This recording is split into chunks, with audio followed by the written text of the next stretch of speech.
Singapore हम जानते हैं कि दुनिया के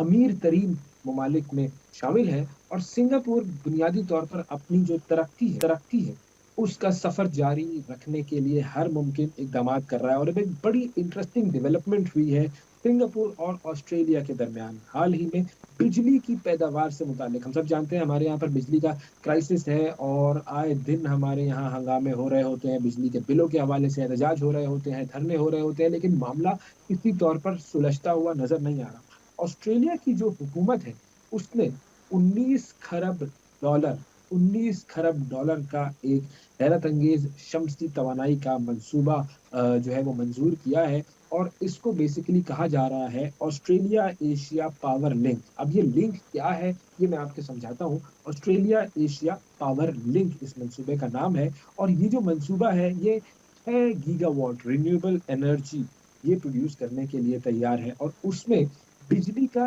1/3 हिस्सा ज़ेरे ज़मीन समुंदर केबल, जो कि हमारे यहाँ पे अक्सर बात होती है ना कि इंटरनेट बंद हो गया है, तो वो जो केबल थी उसको शार्क ने आके खराब कर लिया है। तो ये कर ये रहे हैं कि ऑस्ट्रेलिया से ये केबल जाएगी और ज़ेरे ज़मीन ये एक ज़ेरे समुंदर ये केबल होगी और इसके ज़रिए ये जो बिजली ऑस्ट्रेलिया में प्रोड्यूस हो रही है, ये बिजली पहुँचाई जाएगी सिंगापुर, यानी ऑस्ट्रेलिया एक्सपोर्ट करेगा बिजली सिंगापुर को और 12,000 हेक्टेयर यानी तकरीबन 29,000 एकड़ से ज़ायद ये एरिया है, उस पर ये सोलर फार्म बनाया गया है और दुनिया का सबसे बड़ा शमसी इलाका बनने के लिए ये जगह तैयार है और इस मंसूबे से कोई तकरीबन साढ़े 14,000 के करीब नई मुलाज़मतें भी पैदा होंगी और इस मंसूबे के बाद ऑस्ट्रेलिया जो है, वो रिन्यूएबल एनर्जी के मैदान में एक सुपर पावर कहलाएगा। अब इस तरक्की का जो सफ़र है, इससे ऑस्ट्रेलिया भी तरक्की करेगा और इससे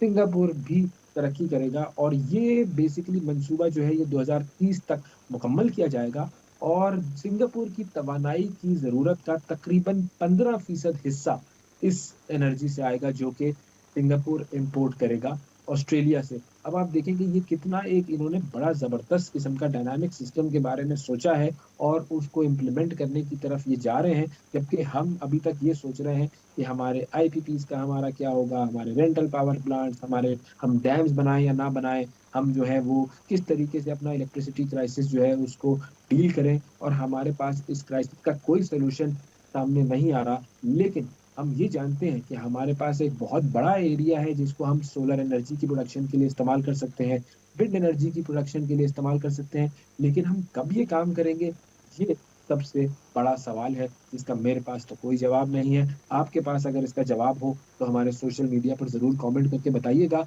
एक ब्रेक लेते हैं।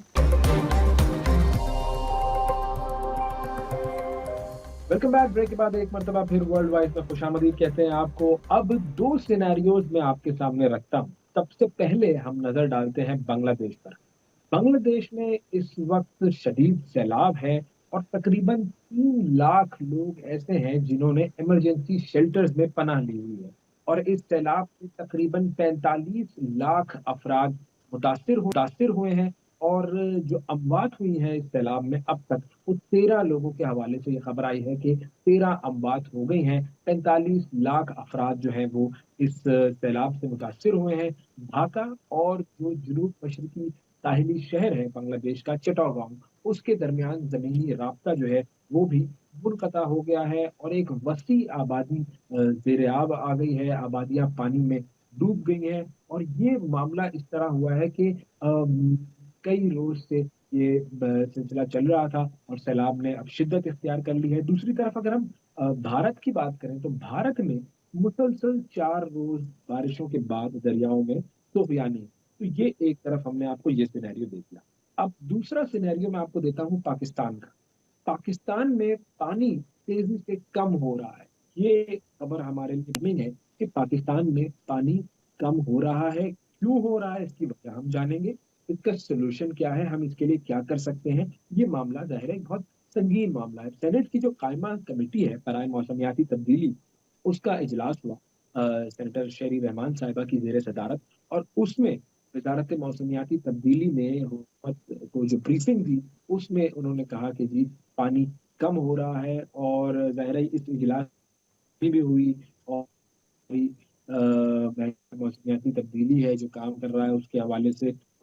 शेरी रहमान साहिबा ने उनकी कारकर्दगी पर बरहमी का भी इज़हार किया। अब ये 2 सिनेरियोज़ हैं, एक तरफ सैलाब आ रहे हैं, पानी इतना ज़्यादा हो रहा है कि वो नुकसानदेह साबित हो रहा है, लोग उसमें मर रहे हैं, लोग पनाह-गुज़ीन बन रहे हैं, और दूसरी तरफ हम देख रहे हैं पाकिस्तान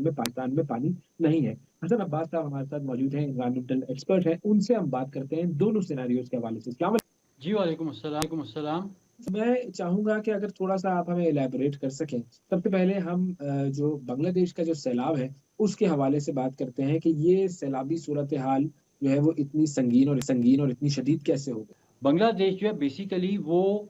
दरियाए गंगा और दरियाए ब्रह्मपुत्र का डेल्टा है,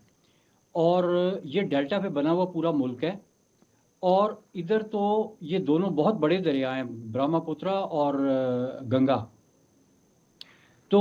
ये इतने बड़े दरिया हैं कि इनके बीच में इस तरह के सैलाब आना कोई नई बात नहीं है, और ये हमेशा से होता रहा है। अब मसला ये हुआ है कि जो बांग्लादेश की तरह के और कम तरक्की याफ्ता ममालिक हैं,